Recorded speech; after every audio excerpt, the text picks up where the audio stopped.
série, sejam muito bem-vindos à nossa aula. É um prazer imenso ter vocês aqui para a nossa aula de História, ok? Na aula de hoje nós vamos dar continuidade ao que estávamos vendo sobre a civilização grega.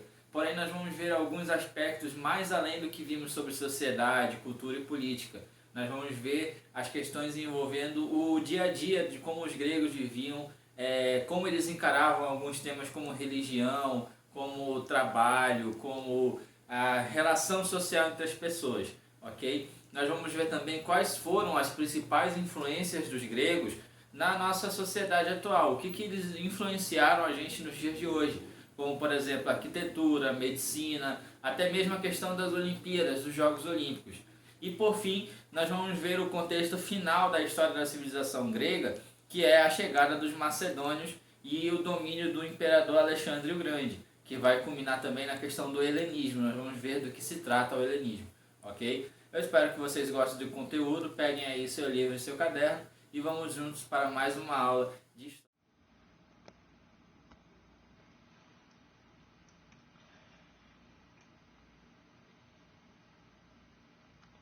Olá, bom dia a todos. Sejam muito bem-vindos à nossa aula. Nós vamos continuar, gente, ainda sobre a questão das influências gregas, só recapitulando o que vimos nas aulas anteriores, que foram mais relacionadas, vamos dizer assim, como se deu a origem da civilização grega como um todo, ok? Só uma breve recapitulação do que nós vimos nas aulas anteriores, que vai ser em relação às origens da civilização grega, né? O surgimento, a chegada lá no século XX até o século XV a.C., a chegada dos povos do mar, né? Os dórios, os aqueus, os eólios, todos eles que chegaram e foram os povos formadores, por exemplo, das grandes cidades-estado que iriam surgir depois no território grego, né? Chegamos a ver um pouco sobre a política e a economia, né? Como que se dava a questão da economia nas cidades-estado gregas. Vimos o que são as cidades-estado gregas, né? Que são cidades que, assim como nós já chegamos a ver, por exemplo, sobre a Mesopotâmia, né, que tinham suas cidades com seu rei, o seu governante, tinham sua estrutura de poder e tinham sua estrutura social, né? As cidades-estado gregas, vamos dizer que elas eram basicamente da mesma forma. E dentre essas cidades, duas cidades merecem um pouco de destaque, porque tinham as estruturas sociais, as estruturas organizacionais, estruturas políticas mais evidentes de todo o território grego, né? Por exemplo, são as cidades de Esparta e a cidade de Atenas, né? Cada uma tinha seu método de poder completamente diferente, né? Por exemplo, nos atenienses nós chegamos a ver que os atenienses eles tinham a sua estrutura basicamente em 4 partes, né? Nós tínhamos lá os eupátridas, que eram os cidadãos plenos, nascidos, né? Que tinham os direitos políticos. Nós tínhamos lá os demiurgos, tínhamos os metecos, que eram os estrangeiros, e tínhamos os servos, que eram os tetas, né? Os metecos e os tetas, eles eram aquela parte da população que não tinha acesso às decisões, que não tinha acesso aos direitos, que tinham somente os demiurgos e os eupátridas. Uma outra característica importante dos atenienses vai ser que em Atenas surgiu o primeiro conceito, a primeira ideia do que nós conhecemos como democracia, que foi a questão da participação popular, né? Não era uma democracia plena, né, acessível a todos. Haviam algumas exceções que limitavam muito o acesso à população. Mas o fato da população escolher naquele período, naquela época, já era algo bastante significativo, né? Em relação a Esparta, Esparta era completamente diferente o modelo de sociedade da sociedade ateniense. Enquanto havia essa ampla participação em Atenas, Esparta, vamos dizer assim, que era uma cidade mais autocrática, mais aristocrática, né? Mais voltada à questão das oligarquias e tinha uma estrutura militar muito forte, né? Em relação à estrutura da sociedade espartana, nós vamos ter a divisão deles basicamente em espartanos, que são os nascidos, né? Os com direitos e acesso a privilégios políticos e na sociedade como um todo. nós tínhamos os periecos, que eram livres, mas não tinham, vamos dizer assim, acesso a recursos como os espartanos poderiam ter, e nós tínhamos os ilotas, que eram basicamente servos, escravos e cativos de guerra. Dito isso, gente, nós vamos então para a nossa aula propriamente dita, que vai ser em relação ao cotidiano, né, da população, das pessoas na época da Grécia Antiga. Como que eles agiam, como eles se comportavam. E logo de cara, gente, nós já vamos entrando numa temática um tanto quanto interessante, né? Quem quiser acompanhar, quem estiver com o livro didático, acompanhe aí a partir da página 55 do livro de vocês e vai até a página 58, ok? Em relação ao cotidiano, vocês já vão observando aí que eles tinham uma característica, uma curiosidade interessante quando nós falamos em relação ao trabalho, né? Trabalho que nós conhecemos hoje, por exemplo, você faz o que? Eu trabalho, né? Tenho um trabalho, faço isso, aquilo, outro. Os gregos não gostavam muito dessa questão de trabalho, né? Vocês vão observar isso, e quando nós formos falar mais adiante sobre os romanos, vocês vão ver a mesma coisa. Os romanos e os gregos, né? Os romanos adquiriram isso dos gregos, mas os gregos eles não viam o trabalho com bons olhos, né? Isso está aqui próprio no livro de vocês podem observar. Alguns tipos de trabalho, tipo trabalho braçal, por exemplo, não era visto com bons olhos pela sociedade grega. Os gregos não gostavam muito dessas atividades braçais, né? E aí você pergunta, professor, mas como assim eles não gostavam? Eles tinham um problema? Eles tinham preguiça de trabalhar? Tinham preguiça de fazer serviço pesado? É isso? Não, não era bem assim, entende? Não era que eles não trabalhassem, que eles vivessem à toa. Eles achavam que algumas atividades não eram dignas para eles fazerem, né? Tipo, eram coisas que tiravam a virtude deles, né? Eles achavam que isso era coisa de gente inferior. As pessoas mais inferiores deviam fazer esses serviços pesados, enquanto eles, vamos dizer assim, viviam debatendo, praticando alguma coisa, algum esporte, fazendo alguma coisa que não fosse tão, vamos dizer assim, desgastante, né? Já que eles se consideravam, principalmente os espartanos, a classe espartana, né? Os espartanos da cidade de Esparta. E não é redundância, é porque é uma classificação mesmo, ok?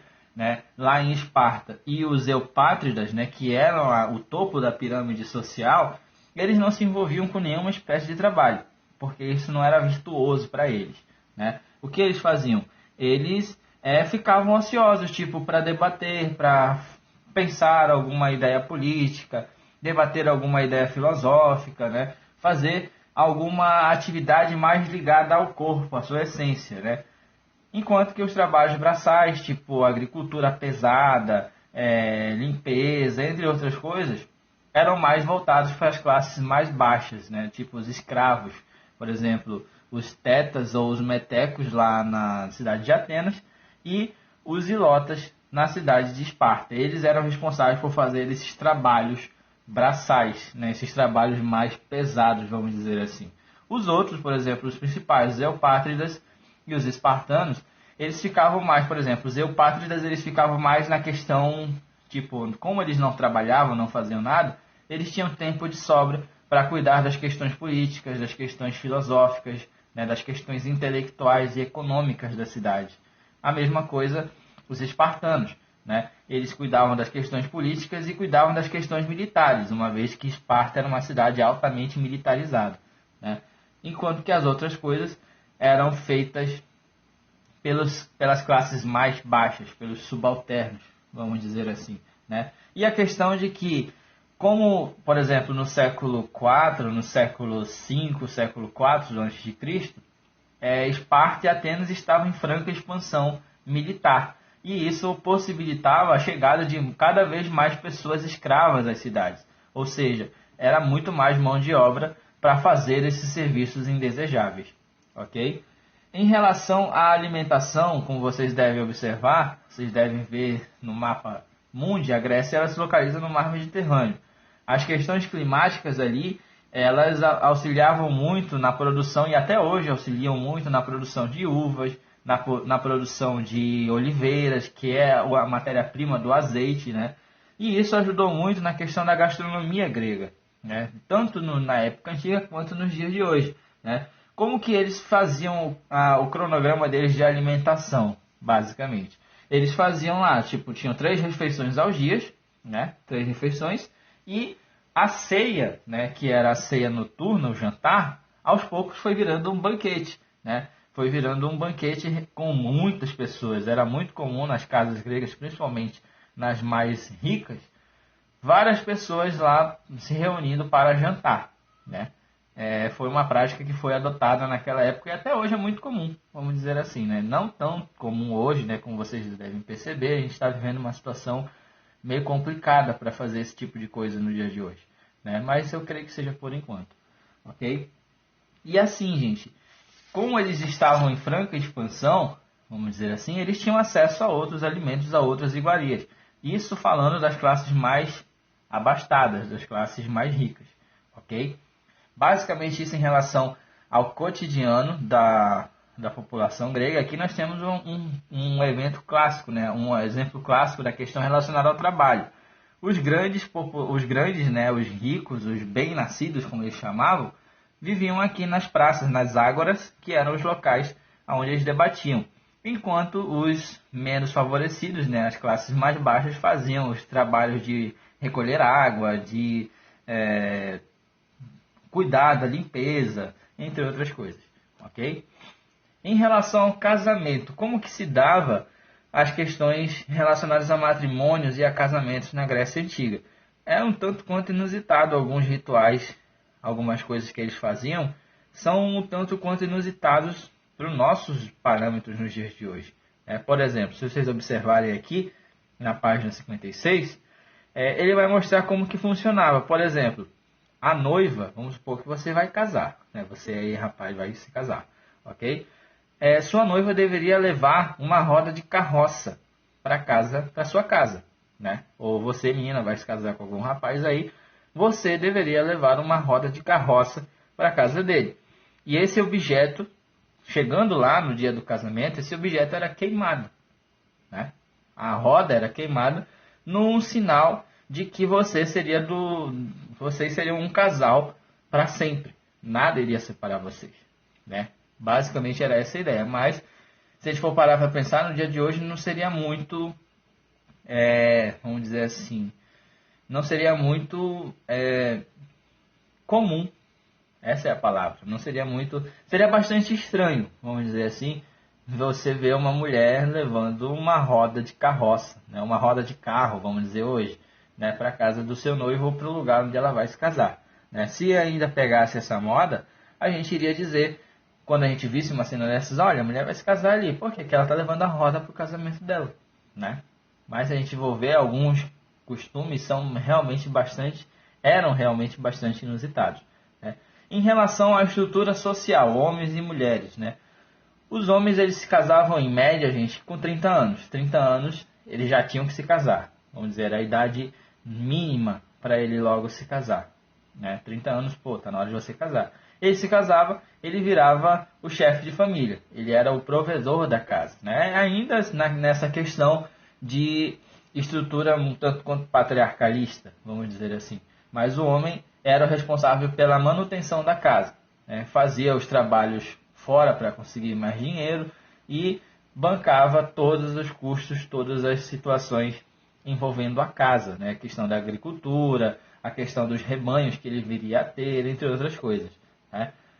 Em relação à mulher, como era uma sociedade muito patriarcal, vamos dizer que ela tinha uma série de restrições, ok? Haviam muitas restrições para as mulheres, por exemplo. Elas eram subordinadas aos homens. Elas não poderiam sair sozinhas de casa. Se elas saíssem de casa, elas tinham que ir na companhia de alguém, né? Se ela fosse solteira, ela teria que sair acompanhada do pai ou do irmão. Se ela fosse casada, ela só sairia na companhia do marido, ok? Elas não iam às ruas, né? Era dificilmente uma mulher ir à rua se fosse desacompanhada, era muito difícil, né? E faziam os trabalhos domésticos. Basicamente era essa a limitação. A questão da educação das crianças, né? O cuidado das crianças, a questão da produção de alimentos, né? Fazer a comida, cozinha, né? Ajeitar a cozinha, questão de tecidos, né? De roupas, tudo isso era encargo da mulher, tudo bem? No casamento, vamos dizer assim, uma outra questão bastante interessante, né? No casamento grego não havia aquela questão, vou casar com ela ou vou casar com ele porque eu amo. Não tinha essa. A questão era, vou casar com ele porque pode ser benéfico para mim, ou pode ser benéfico para minha família, né? Não havia sentimentalismo na questão dos casamentos, né? Não necessariamente. Podia acontecer? Sim, podia. O cara gostava da menina e as coisas contribuíram para eles ficarem juntos. Porém, não era uma regra, vamos dizer assim. Não era uma regra o sentimento de afeto existir no matrimônio. Era mais a questão de interesses entre famílias, né? Aquela família pode ajudar a gente em alguma coisa, então vamos fazer uma aliança através do matrimônio. Vamos pegar o nosso filho e casar com a filha da família deles, né? Era mais ou menos assim que funcionava. A questão de conveniência. Aqui nas imagens vocês estão vendo alguns rituais em relação ao casamento, por exemplo, uma cerimônia de casamento aqui em cima. E aqui é um dos sinetes que mostravam como que era o processo todo de casamento na época na Grécia Antiga. Tudo bem? Vamos observando aqui, já vimos em relação a algumas coisas do cotidiano e obviamente nós vamos ver em relação à religião, né? Como que funcionava a religião grega. De um modo geral, gente, a religião ela refletia um pouco os hábitos e as questões do dia a dia dos seres humanos. Os deuses gregos eles possuíam algumas características tipicamente humanas. Por exemplo, os deuses eles podiam sentir inveja, eles podiam sentir raiva, eles podiam amar, eles podiam se relacionar, né? Vocês aí já devem ter visto vários e vários casos de mitologia, já devem ter ouvido falar, devem ter assistido algum filme que tinha alguma coisa relacionada com mitologia, por exemplo. Um exemplo clássico da questão de deuses se relacionando, né? O exemplo mais clássico disso tudo é o Hércules, né? O Hércules, que era um semideus, ele foi fruto de uma relação entre Zeus, que é o principal deus da mitologia grega, com a mortal Alcmena, né? E por aí vai. Por exemplo, um mais familiar de vocês, por exemplo, Percy Jackson. Percy Jackson, ele é filho de Poseidon, né? É filho de Poseidon com uma mortal. Era muito comum naquela época, nas histórias da mitologia, era muito comum haver esses casos, né, de relações entre mortais e deuses que davam origem, às vezes, a um semideus, né? Para vocês verem como era comum os gregos antigos, eles visualizarem os deuses com aspectos e aparências humanas, basicamente, ok? Haviam vários deuses. Os 12 principais que vão formar ali o panteão grego, eles viviam no Olimpo, Monte Olimpo, que fica ali, se eu não me engano, na parte central, na parte um pouco mais ao sul do território grego, ok? Eles viviam no Monte Olimpo e eles tinham vários templos em várias cidades, né? Em cada cidade, por exemplo, tinha um deus patrono, mas também tinha templos de outras divindades ali próximas. Tinha o templo de Poseidon, o templo de Zeus, o templo de Ares e por aí vai. Nós vamos ver mais adiante como que era cada um deus, né? Quais eram as características de cada um desses deuses, dos 12 deuses que viviam no Olimpo, né? Havia Hades, que era o deus do submundo, mas ele não vivia no Olimpo, né? Vamos dizer assim, uma historinha básica em relação a isso, né? Vamos ver aqui em relação aos 12 deuses do panteão do Olimpo. Falei do Hades, mas daqui a pouco eu vou contar para vocês a história do Hades, né? Nós temos aí o Zeus, que era o rei dos deuses, o senhor do Olimpo, né? Hera, que era a esposa dele, esposa de Zeus, e a deusa do Olimpo, né? Poseidon, né, que era o deus dos mares. Deméter, que era a deusa das colheitas, da agricultura, relacionada à questão da agricultura, né? Temos aí Baco, que no caso aqui, esse daí é o nome, vamos dizer, romano, né? O nome grego desse deus é Dionísio. Dionísio era o deus do vinho, deus das celebrações, das festas, das bebedeiras, né? Tínhamos aí Apolo, que era o deus do sol, né? Temos aí Ártemis. Ártemis era a deusa da caça. Temos Hermes. Hermes era o mensageiro dos deuses, era o deus do comércio. A galera que assistiu Percy Jackson deve já estar familiarizada com alguns desses nomes aí. Temos aí outro que é Ares. Ares, ele é o deus da guerra, né? Havia uma crendice, né, das mitologias, das muitas histórias de mitologias, que Ares tinha uma cama que era forrada com a pele de todas as pessoas que morriam em combate. Todas as pessoas que morriam em guerra, a pele dela servia como cobertor para o leito de Ares quando ele ia se deitar para descansar, né? Temos aí Afrodite, né? Temos Afrodite, que é a deusa do amor, ok? E temos Hefesto, né? Temos Hefesto, que é o deus do fogo, o deus da metalurgia, né? Também, de acordo com algumas mitologias, Hefesto foi o responsável pela produção das armas dos deuses. Por exemplo, Zeus, ele sempre está conhecido como um raio. O raio, esse raio de Zeus, quem fez foi o Hefesto. Assim como o Poseidon, vocês sempre estão observando ali o Poseidon, todas as imagens de Poseidon, ele está com um tridente, né? Então, esse tridente também foi feito por Hefesto, né? E o último, que é Ares. Aqui também nós não vimos, mas livros de vocês ele fala, que é Atena. Tem Atena aqui, que eu não vi direito. Atena, filha de Zeus, né? E ela era a deusa das artes e deusa das ciências, né? Também um pouco de mitologia aqui para vocês.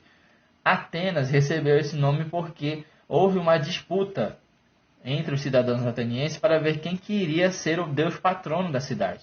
E a disputa era entre Atena e Poseidon. Os atenienses, né, os cidadãos do local, escolheram Atena e, em sua homenagem, virou o nome da cidade de Atenas. Ok?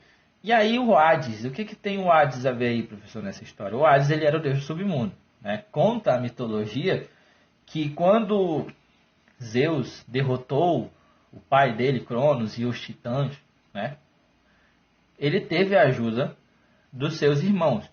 Que aí nós temos deuses antigos. Os 3 deuses antigos principais eram irmãos: o Zeus, o Poseidon e o Hades, né? Cada um deles teve ali uma participação gigantesca. O Hades, por exemplo, a arma dele, que é um garfo, quem fez também foi Hefesto, né? E os 3 se reuniram com seus poderes e foram derrotar Cronos, o pai deles, e o restante dos titãs.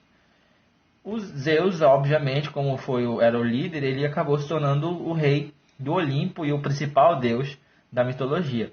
O Poseidon teve o domínio dos mares, né? Toda a vida marinha prestava obediência ao Poseidon.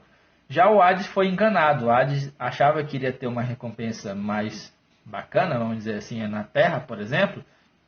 Ele foi enganado e foi forçado a cuidar de todos aqueles que morriam, né? E aí ele foi condenado a ser o rei do submundo. Ele foi traído e teve que viver no submundo, cuidando das almas daqueles que morriam, né? Basicamente isso. E isso é um dos motivos para inúmeras confusões, inúmeras brigas que existiam ao longo da mitologia grega, que é gigantesca. É muito bacana, ok? Basicamente essa questão dos deuses do Olimpo, a questão da religião, ok? E agora nós vamos ver em relação às influências. Existem várias influências que os gregos eles nos deram, né? Que nós estamos vendo as influências que até hoje nos afetam bastante.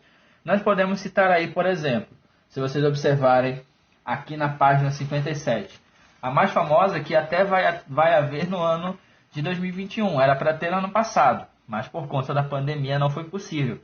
E tudo indica que sai esse ano, que são os Jogos Olímpicos, ou as Olimpíadas, né? As Olimpíadas, as que nós conhecemos hoje, as modernas, elas tiveram início em 1896 em Atenas. Porém, né, em 776, se não me engano, antes de Cristo, foi originada a primeira Olimpíada da Era Antiga, da Antiguidade. Reunia vários atletas de várias regiões, de várias cidades de estado gregas, né? Eram jogos relacionados em homenagem a Zeus, né? Eram jogos relacionados a Zeus, em homenagem a Zeus, realizados a cada 4 anos na cidade de Olímpia, que é onde ficava o templo de Zeus, né? Uma outra curiosidade: o templo de Zeus em Olímpia era considerado uma das 7 maravilhas do mundo antigo. A estátua dele que existia lá em Olímpia era gigantesca, era imensa, era algo simplesmente incrível, né? E assim, para você ver como que era importante essa questão das Olimpíadas antigas, as guerras elas precisavam ser suspensas caso ocorressem durante os Jogos Olímpicos.